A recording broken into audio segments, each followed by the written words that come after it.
今日教大家搭火車嚟到利物浦度玩，由曼城出發嚟到 Liverpool 只需1個鐘，咁嚟呢一個地方呢，就唔需要轉車，非常之方便。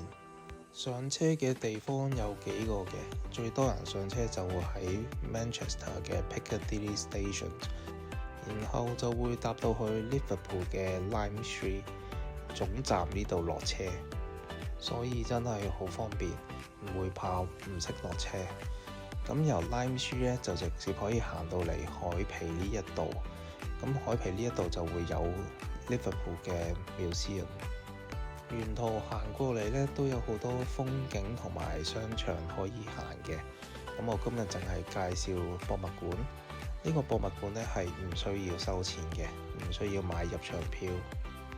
入面有英國唔同方面古代去到現今嘅歷史同埋發展過程。佢有好多唔同嘅展示品去吸引你去睇。博物館呢就有3層，有升降機，咁大家就可以逐層慢慢睇。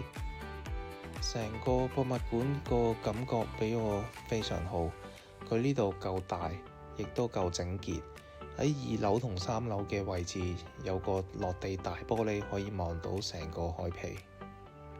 如果曼城玩到悶悶地，不如試下搭火車搭1個鐘過嚟利物浦度試下玩。大家如果想知道我嗰日搭火車用咗幾錢同搭火車嘅資料，可以留言，我會 send 返俾你。下次見。